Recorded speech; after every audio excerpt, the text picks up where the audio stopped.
Hello guys. Welcome to my channel Psychology Point. Today we are talking about the psychology of people who become obsessed easily. So let's start. As we can easily spot the difference between an employee who is highly engaged and one who is overworked and burning out.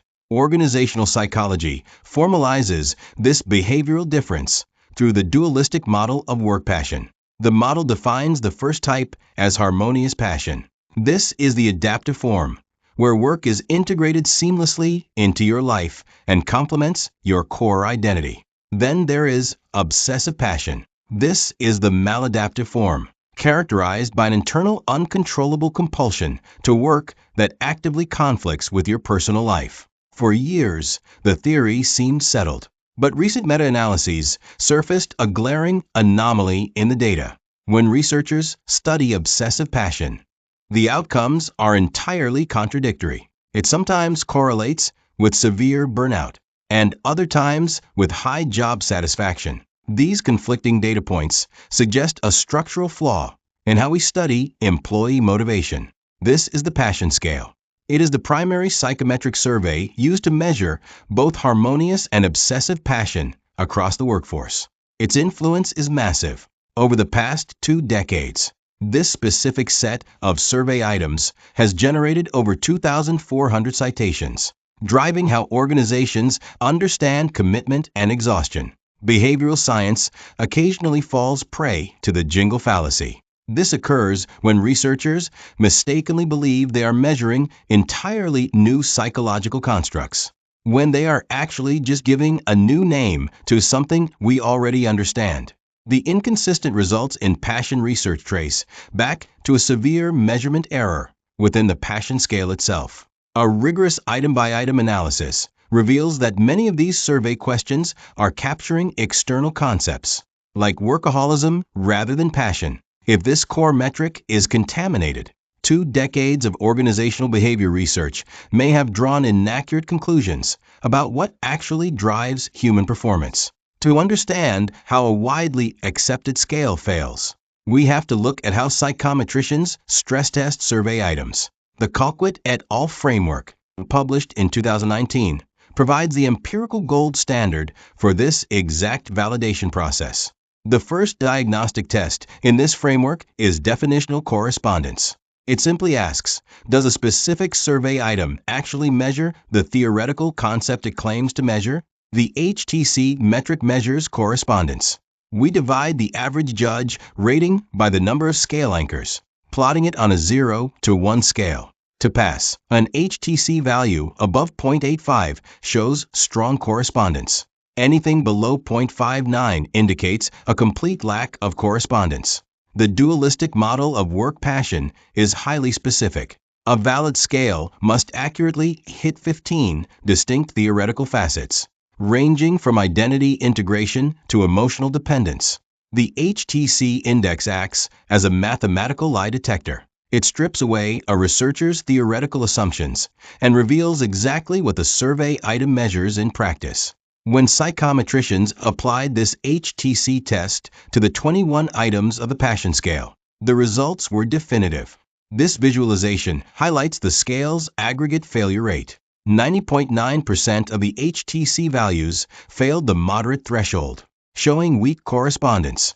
In the general passion column, not a single item received a very strong rating for capturing the foundational concept of passion.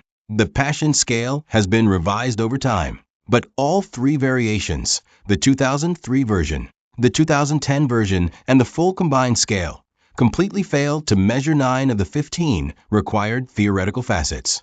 The tool is conceptually robust in academic literature, but empirically hollow when administered to actual respondents. This failure of correspondence raises an immediate question. If these items are not measuring passion, what exactly are the respondents rating? We find the answer through the second diagnostic test, definitional distinctiveness, measured by the HDD index. This tests whether a scale accidentally bleeds into an entirely different psychological concept. For work passion, there are 3 primary orbiting constructs that pose a threat: workaholism, work engagement, and meaningful work. Obsessive passion shares obvious traits with workaholism, while harmonious passion closely resembles work engagement. A valid scale must mathematically prove it separates these concepts. This Venn diagram visualizes the HDD data. Harmonious passion exhibits zero distinctiveness, entirely eclipsed by metrics for positive effect and meaningful work. Likewise, obsessive passion is swallowed by workaholism. Finally, the data matrix reveals that items 1, 6, 16, and 17 generated negative HDD values. A negative HDD value means the independent judges explicitly rated these specific items as better measures of workaholism and meaningful work than of work passion.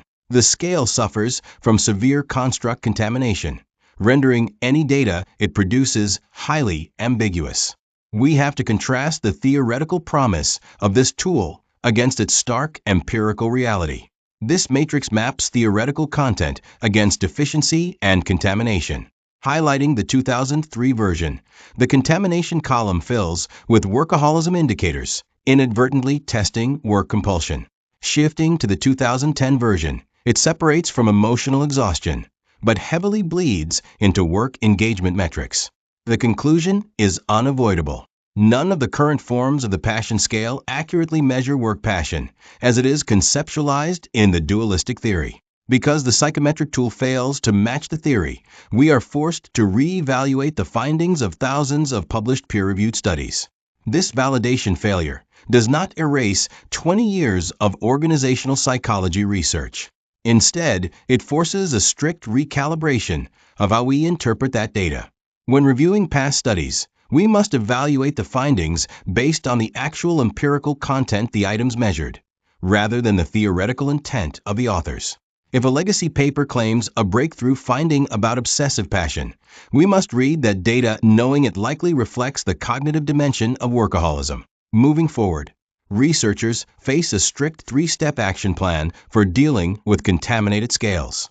Preserve the few valid items. Revise the weak items showing potential. Completely discard the items that overlap with orbiting constructs. Content validity is an ongoing scientific mandate. We only produce accurate science when we ensure our empirical tools accurately measure our theoretical rigor. Now tell me what's something you became completely obsessed with, even though you knew you should move on. Drop in the comment section. Okay guys, take care and don't forget to like, share, and subscribe my channel. Thank you.